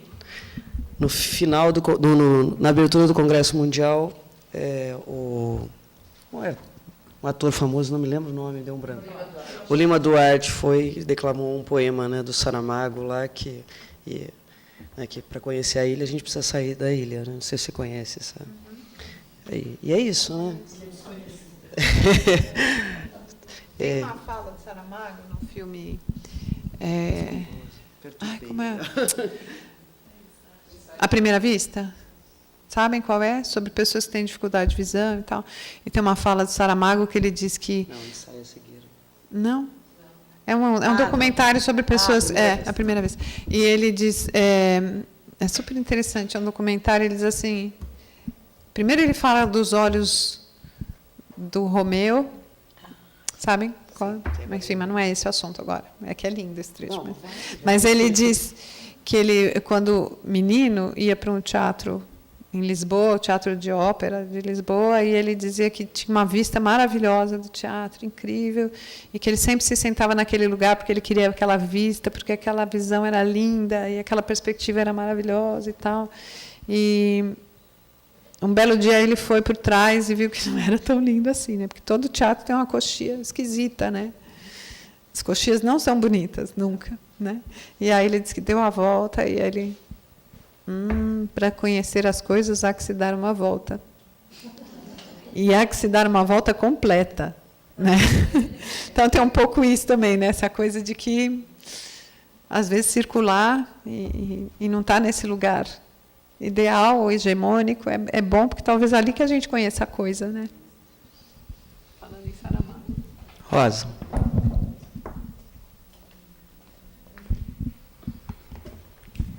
Então, Marília, acho que também estava pensando se fazia pergunta ou não, porque você tem uma fala que é da afetação, como a arte é, né? Não à toa as pessoas que se manifestaram também bastante afetadas. E também acho que a tua fala nos instiga a pensar e a manter as perguntas abertas, né? Como a pesquisa, entre aspas, verdadeira requer, né? Que a gente se coloca muito à deriva e tem muito mais perguntas do que respostas.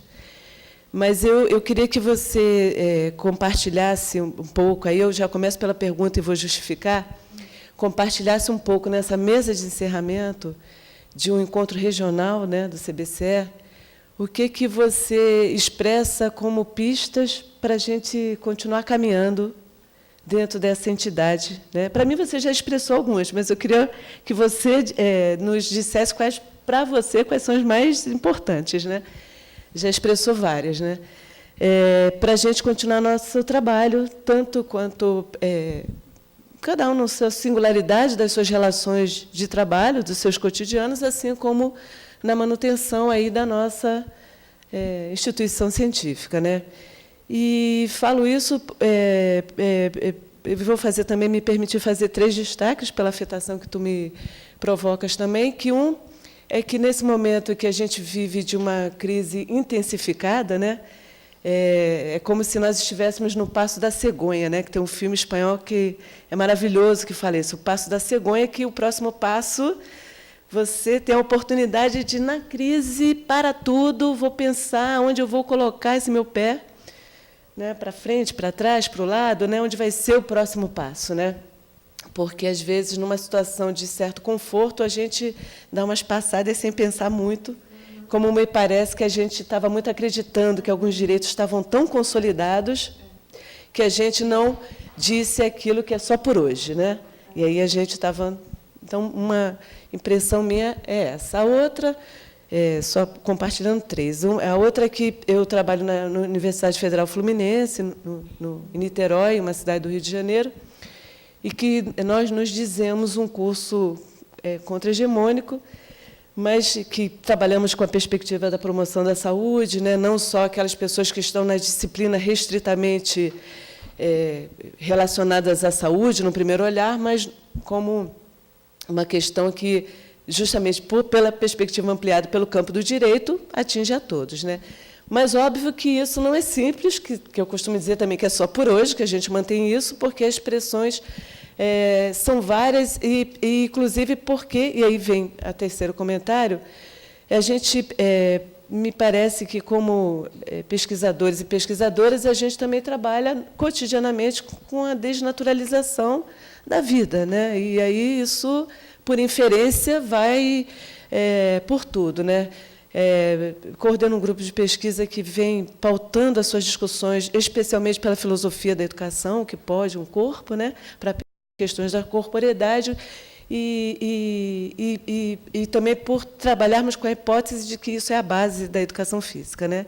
Se a gente não desnaturaliza o corpo e as práticas corporais, todo o campo de intervenção vem a partir daí, né? Então, mobilizada por isso e muito angustiada pela prosa que o Caminho seguiu ontem à noite, é que eu te peço para compartilhar que pistas você indica para a continuidade do nosso trabalho, né? Porque, se a gente acha bem interessante você falar do contra-hegemônico, isso tem um preço. Isso tem um preço. E a gente vai procurar dialogar a partir disso. Né? E a partir de vai montar mesas, né? Vai fazer eventos, vai publicar, né?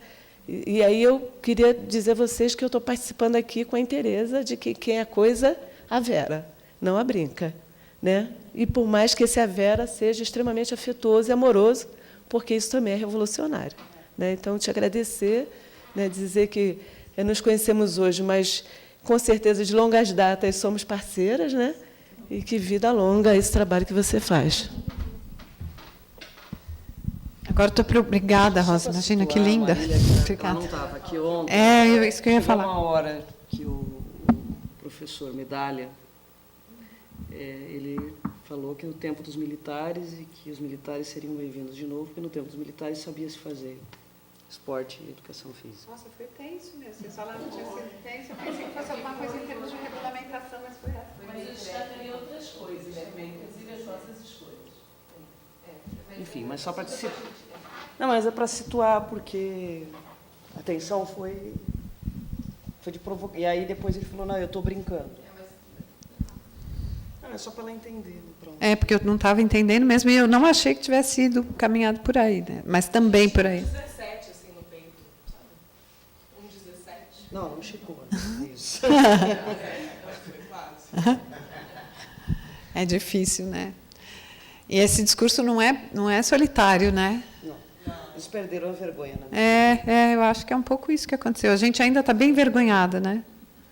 Eu acho que essa é a provocação da Rosa, né? Nem eu. Mas a gente ainda está bem envergonhada. Mas acho que tem essa coisa dos militares e tem uma outra coisa que foi para uma direção também enfim, do que a educação física é, né? Eu acho, Rosa, que se nós não fizermos se nós não enfrentarmos esse debate, né, e não trouxermos esse debate para a cena, a gente vai continuar falando daquilo que a gente quer, daquilo que a gente acredita, né? E esse discurso a gente fortalece o nosso discurso por um lado e tem outro discurso que se fortalece por outro, né? Eu acho que trazer essa discussão de fato para a cena, trazer esses embates para os encontros, eu acho que é fundamental. Acho que é fundamental essas pessoas virem, não é? Sim. Eu acho que é fundamental. Uma outra coisa é nós trabalharmos, acho que na direção de propormos, além dessas discussões que provoquem esses embates e que nos tirem dessa zona de conforto de falarmos para os nossos pares, mas de falarmos para pessoas que divergem das nossas posições, é deixarmos claro em que campo nós estamos, né? E dizer que é um campo de disputa e dizer que é um campo de disputa que não é tranquilo, porque na hora que a gente volta para a nossa universidade, para o nosso curso, a gente sabe onde é de que lado que a banda toca, né? A gente sabe que não está fácil lidar com essas questões, né? Estou falando aqui para vocês de uma reunião de conselho de curso onde aquela discussão sobre tratar das questões de gênero e dos direitos humanos como tema transversal nas disciplinas de graduação foi abandonada. Essa discussão foi abandonada, porque a gente tem pessoas que não conseguem dialogar, né? E que na sala de aula, que se por um lado é um lugar delicioso de estar, é um espaço de liberdade, também é um espaço que permite o desenvolvimento e o estímulo a essas posições preconceituosas, para dizer o mínimo, né? Então, eu acho que é trazer para o centro das discussões o conflito, né? Acho que a gente precisa trazer os conflitos. Fico feliz que ontem tenha acontecido esse conflito, então, né? Porque deixa a atenção, mas também nos coloca num lugar. E acho que isso que você falou, né? O que a gente precisa fazer agora? Né? Esse discurso veio para dentro de casa. É um pouco isso que aconteceu e a gente não estava preparado, né? A perda dos direitos é iminente, né? Quando já não aconteceu. E a gente nem tinha conquistado 100% como país, né? Como população, e nem tinha conquistado ainda todos os direitos, e aí eles já são retirados, outros estão na iminência de serem tirados. Mas quando é que a gente precisou? Quando é que a gente conseguiu perceber, né? Acho que você foi super feliz em dizer essa coisa do passo da cegonha, né? Então, talvez seja a hora de trazer para casa o discurso dissonante, discrepante daquilo que a gente acredita, para a gente poder, de fato, dizer, assumimos um lugar distinto, né? Isso já foi feito dentro do colégio, mas acho que talvez seja a hora de retomar isso e de assumirmos posições mais concretas e face a face, para deixar claro que a gente pensa de outra maneira e que não é a educação física que é assim. Eu acho que a gente está deixando esse discurso hegemônico falar muito sozinho por nós também, né? Então, talvez, criar esses momentos de conflito, ter fôlego, estômago e cérebro para entrar nesses momentos de conflito e, com amorosidade, dizer não. né? Dizer, esse discurso não representa a área, né? Eu soube pelo Douglas, meu amigo, que o candidato que está arriscado aí para o segundo turno, o Coiso, ele é formado em educação física, né? Pela escola militar, pela escola do Exército. Ele é professor. E eu tenho medo. Eu tenho medo que comecem a fazer propaganda disso, porque eu tenho muito receio de que isso aconteça, porque é um risco, né? É um risco. Douglas me falou isso quinta-feira, eu fiquei um pouco imóvel, assim, esperei um pouco. Mas dá para entender muita coisa também, né?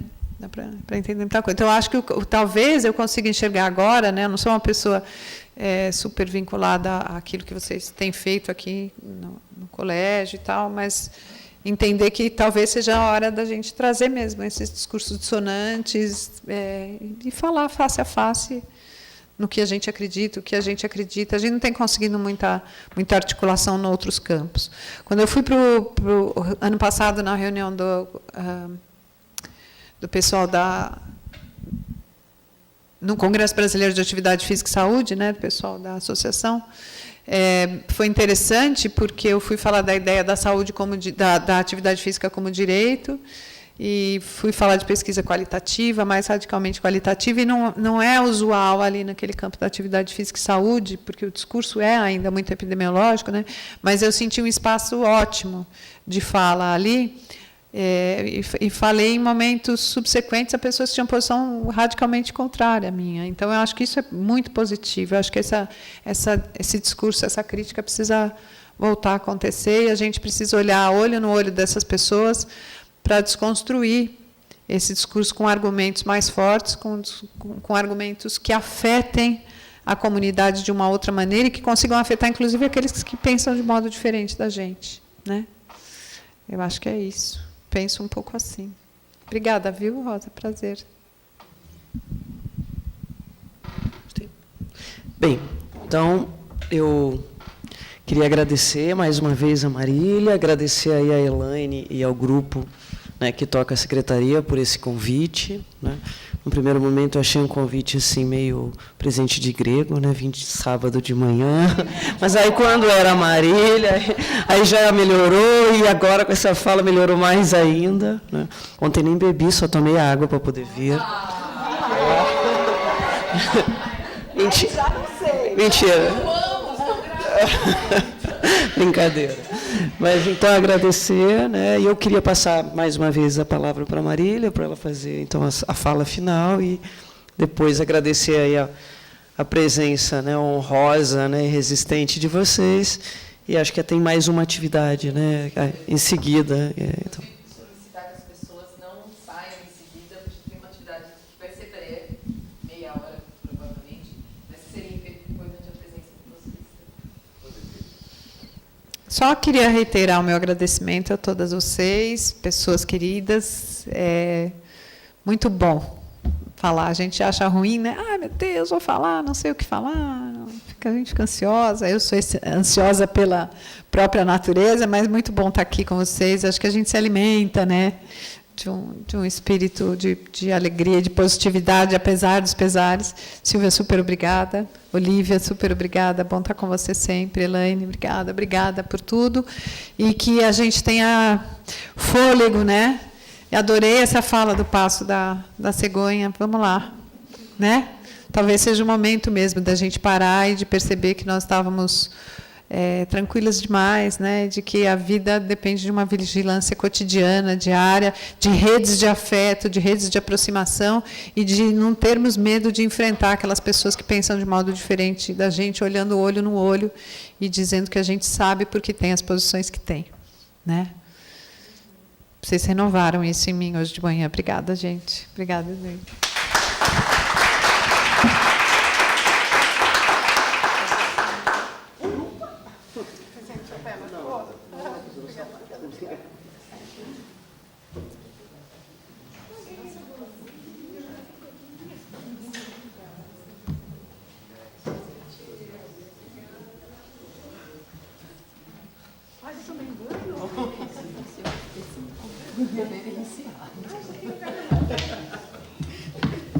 Eu também ganhei. Que bom. Me ajuda, me ajuda. Não. Aí eu vou roubar essa aqui.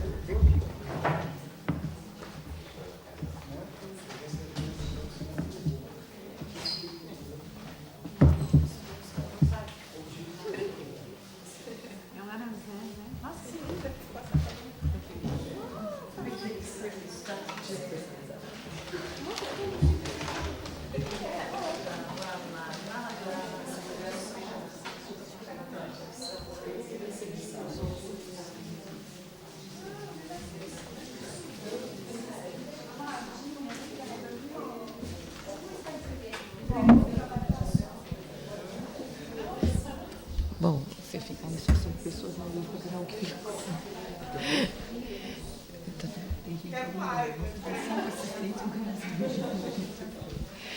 Bom, então, rapidamente, daremos início à última atividade da noite. Rafa, você pega meu óculos, que eu esqueci ali, eu não enxergo. Da manhã, estava preocupada com óculos, que eu vim para a mesa, mas sem óculos eu não enxergo nada. Pronto. Agora teremos a parte final, que é de encerramento do nosso 6º congresso, e para essa atividade final eu gostaria de compor a mesa com as duas secretárias, do Mariana Zoanete Martins, secretária do Espírito Santo, e Rosa Malena de Carvalho, secretária do Rio de Janeiro, e inclusive nós faremos nesse momento a posse oficial da Secretaria do Rio de Janeiro, né, aproveitando o Congresso. A chapa havia sido eleita e agora está oficialmente empossada a chapa Secretaria do Rio de Janeiro. Bom, para esse momento final, informar que nós tivemos, durante o Congresso, 2 reuniões institucionais, uma reunião dos professores dos institutos federais e uma reunião institucional do CBCE. E, nessa reunião, nós discutimos um pouco, né, os rumos das ações do colégio, né, para esse próximo período, e nós elaboramos uma carta que nós gostaríamos que fosse agora aprovada, avaliada pelo plenário.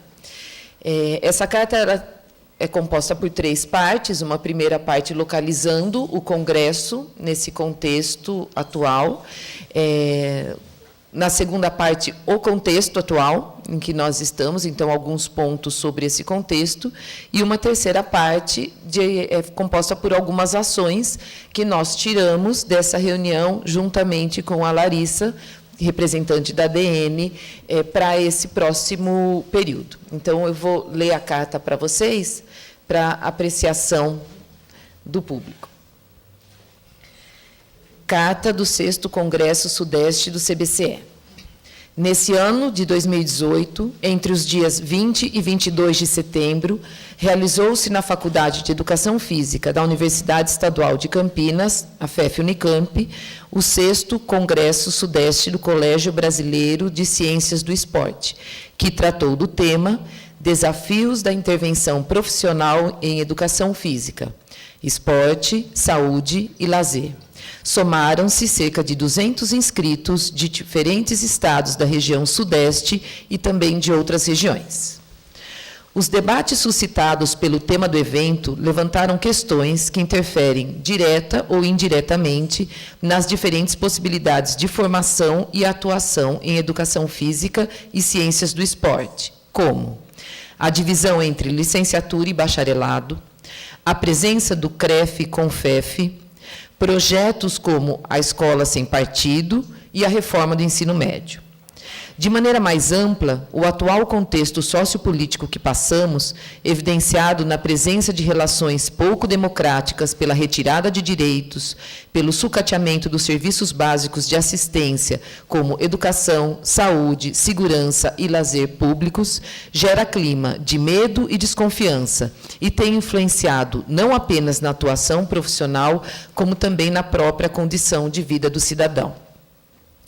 Diante desse quadro, iniciativas de fortalecimento da área por meio de ações das secretarias estaduais da região Sudeste, junto a outras secretarias e a Diretoria Nacional do CBCE, mostram-se relevantes e urgentes. Dentre essas iniciativas, destacamos a necessidade de produção e disseminação de conhecimento com forte relação com as questões apontadas, o que valoriza e direciona o trabalho desenvolvido por uma entidade científica. Nesse sentido, as secretarias reunidas no evento propõem. Agora eu vou listar as ações que nós levantamos. Contribuição para a estruturação e manutenção das secretarias estaduais da região Sudeste, realização bienal do Congresso Sudeste, realização de eventos estaduais, criação de um boletim bimestral regional Sudeste, criação de uma página regional Sudeste em rede social, levantamento junto aos associados não atuantes do CBCE dos motivos do seu afastamento da instituição, ampliação de redes de contato entre pesquisadores de diferentes áreas de atuação da educação física e ciências do esporte, incentivando-os à vinculação ao CBCE, apoio ADN em ação junto às secretarias de educação sobre a não necessidade legal da exigência do registro do CREF e CONFEF para atuação na educação formal, promoção de ações que visem ao reconhecimento do CBCE como entidade de defesa dos interesses profissionais e científicos da área. Assinam esse documento as secretarias estaduais de São Paulo, Espírito Santo e Rio de Janeiro. Campinas, 22 de setembro de 2018. Bom, eu não sei se alguém gostaria de algum esclarecimento em relação às ações e à carta. Está claro? Então, passamos a um regime de votação e gostaria que fosse uma votação ativa. Aqueles que concordarem com a carta, que se manifestem. Por aclamação. A carta, então, aprovada e será encaminhada à ADN e às outras secretarias para que todos tenham acesso e comporá o nosso primeiro boletim regional, essa carta. Bom, então, dando continuidade e procurando ser breve para que a gente termine logo, nós temos já um indicativo do próximo Congresso Sudeste e um dos pontos de fortalecimento desse congresso é porque nós tivemos alguns hiatos. Então, nós temos agora já o indicativo do próximo, daqui a 2 anos, em Vitória, provavelmente um evento conjunto com o CONECEF. Então, agora está registrado, gravado, ela não vai poder voltar atrás. E nós chegamos a isso porque a nossa companheira Carol estava em Minas e o congresso foi lá. Ela veio para São Paulo e o congresso foi aqui. E agora a Carol está em Vitória, então o congresso tem que ser lá. Aí, então, onde a Carol vai, o congresso segue. Então... não vai fugir da responsabilidade. Daqui 2 anos, então, Carol estará novamente na organização do evento. Bom, Carol, onde você for, o congresso vai atrás de você, você sabe disso, então tá bom. E um informe também, a nossa gestão do CBCE São Paulo acaba agora no final desse ano, mas a nossa saída de ontem foi muito profícua, porque antes das cervejas a gente já montou a próxima chapa. Então, concorreremos de novo. Então, teremos novamente uma chapa para mais 2 anos para passar pelo processo eleitoral, obviamente, e para mais 2 anos de gestão do CBCE São Paulo. Então, em breve teremos todo o processo eleitoral e aqueles que são associados à Secretaria de São Paulo serão convidados a participar dessa eleição.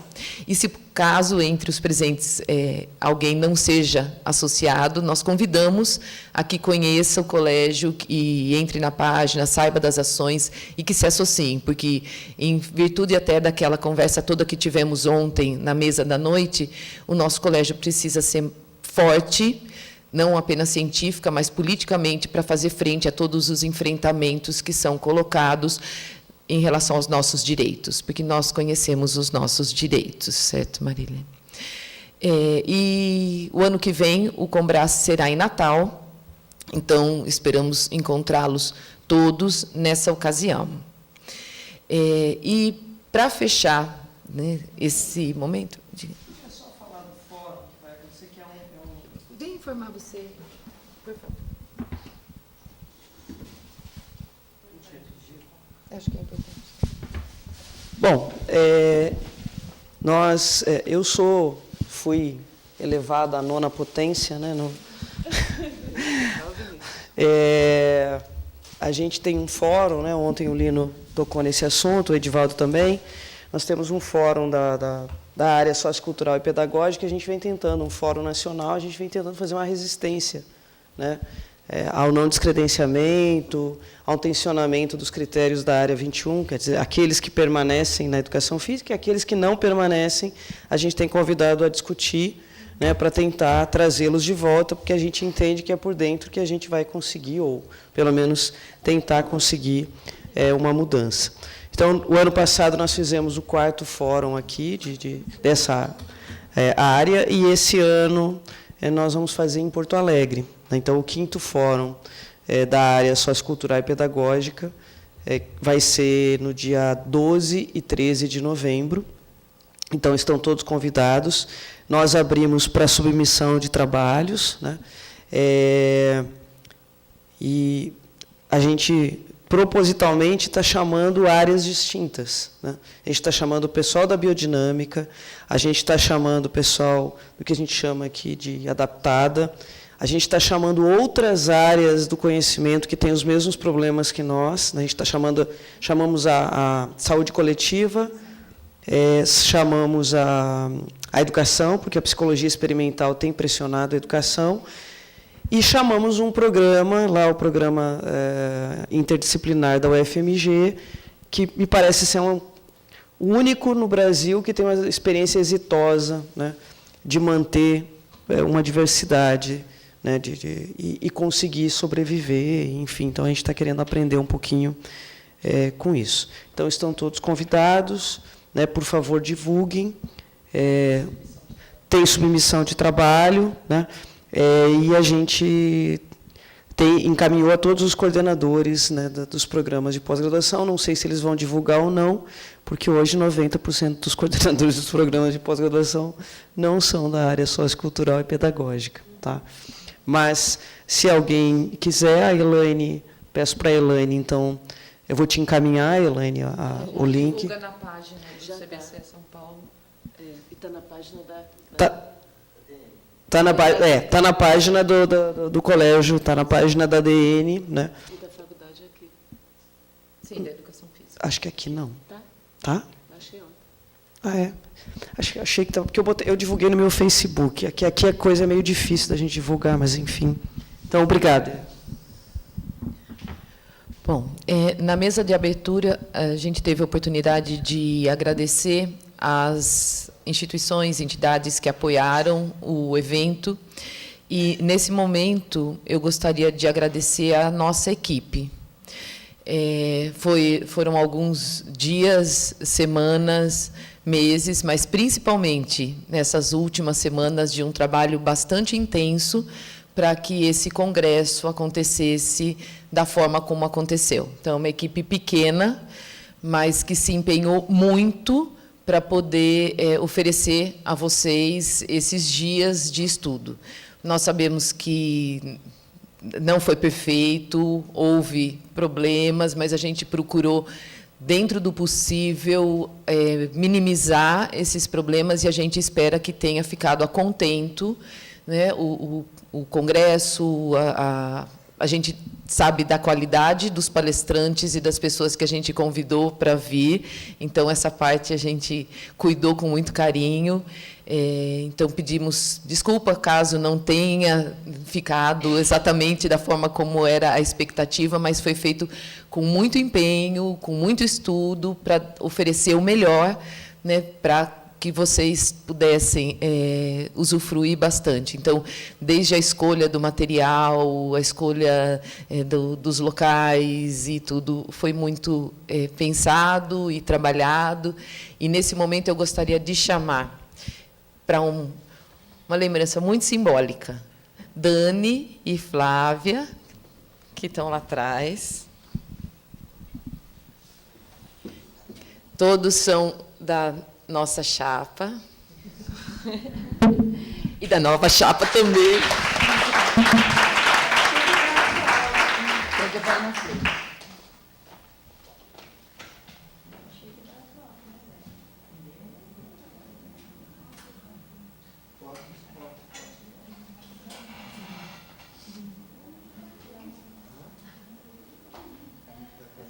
Carol.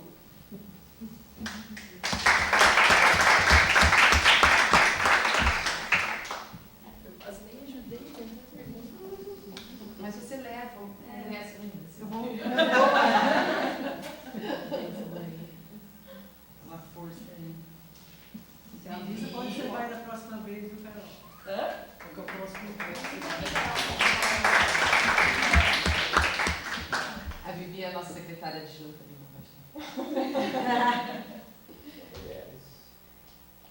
Rafa? Não, tem um bem.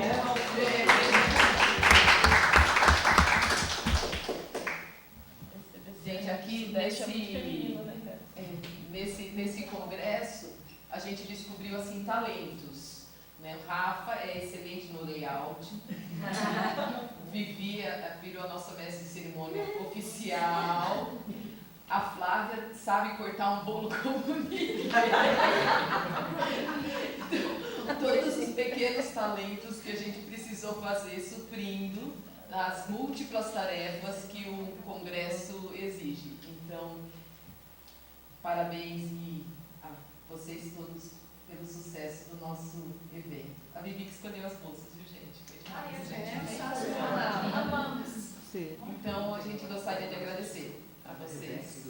Então, aqui Rebeca e Alan, que são também do grupo, mas Alan está prestando um concurso e Rebeca foi um casamento de família. Então, não puderam estar aqui simbolicamente no último dia, mas eles estão simbolicamente também, fazem parte do grupo. Eu queria só aproveitar, então, a deixa, né, Elaine, porque você está fazendo essa homenagem, mas eu queria agradecer você, porque, claro que sem você nada teria sido possível. Eu me lembro como se fosse hoje, do Rafa, me mandando uma mensagem, dizendo, vamos convencer a Elaine de assumir, né, a chapa do seu BCE e tal. Foi assim, não foi, Rafa? Foi. E aí eu falei, sim, vamos convencer a Elaine, porque eu acho que ela é a pessoa mais indicada para fazer isso, né? E aí eu entrei, sim, claro, de cabeça, mas depois teve uma mudança de percurso, eu acabei indo lá para a UFES, né? Eu era a sua secretária adjunta, mas aí, assim, então eu reconheço, assim, até a minha pouca participação aqui, mas, assim, acho que a figura da Elaine na frente da secretaria foi fundamental, então a gente que agradece, Elaine. Obrigada e parabéns pelo frente desse trabalho. evento também. Com certeza o evento foi um sucesso pela sua coordenação. Você tem muita energia, então só queria deixar registrado isso também. Obrigada e parabéns.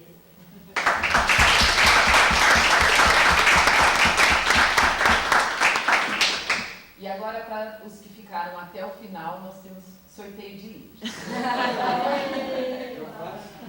Doados pelo Autores Associados. Mas alguém quiser livro? Daqui a pouco nós vamos Autores Associados.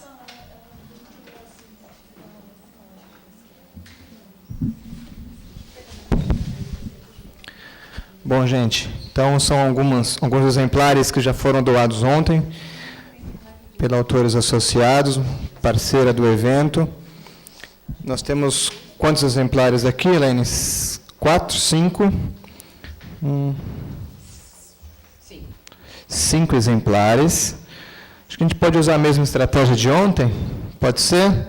Marília, como nossa convidada especial hoje, diga para nós um número de 1 a 31. 27. Alguém aqui aniversaria no dia 27? Não? O RG começa com 27? Puxa vida. Outro, Marília? 13. 13 já foi o número de ontem. Outro, Marília? Todo mundo faz aniversário no mesmo dia aqui, pelo jeito. 2. Não, também. Mais um. Não serve. 20. Carol. Então venha, Carol. Vem, Carol, tá valendo. Obrigada. Helene, um número você. 15. Tá marmelado isso aí demais. Se eu da organização ganhou, também quero. Aí eu já tenho, pode pular para depois. Pega outro, dou a outra para ela. Pega outro livro. Olivia, escolhe um outro aqui, ó. Escolhe um outro, tem outros.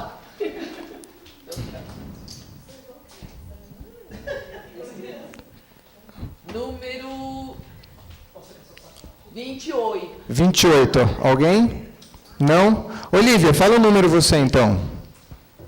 4. Não? Outro, Olivia. Agora só nascimento. Nascimento. Então já foi 26. 26. Muito bem, muito bem. Mais uma ganhadora. Livro do Marco Paulo Stiger.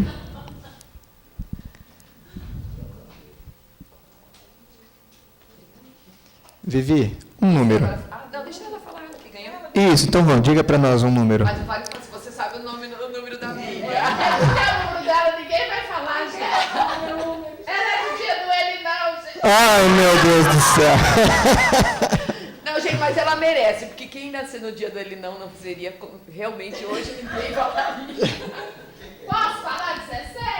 Ele não. 17, pode vir, ué. Pode vir, claro. O exemplar é seu. Eu falei pra ela, eu tava prejudicada já desde Ninguém vai falar. Não, mas as companheiras de Minas que vieram. Muito obrigada. Diga um último número para nós, o último exemplar. 19. Eu juro que ela não sabia. É o seu. As 3 sentadas, uma do lado da outra. Então pronto. Tá aí o livro do professor Marco Bortoleto. Legal, gente. Helene, está contigo. Bom, então encerramos o nosso congresso. Gostaríamos de agradecer muito a presença de vocês nesse sábado, numa quinta-feira à noite chuvosa, numa sexta-feira de jornada tripla, manhã, tarde, noite, e num sábado ensolarado. Estamos todos aqui. Muito obrigada. Esperamos mesmo que tenha contribuído, pelo menos para as dúvidas, para as questões e para uma força para a gente manter lutando pela educação física, pela ciência do esporte, apesar das dificuldades e das incertezas desses próximos 15 dias, que a gente não perca a esperança de continuarmos ou de melhorarmos a situação do nosso país para que ele seja realmente um país democrático. Um beijo a todos e nos vemos no ano que vem no Combrace Natal.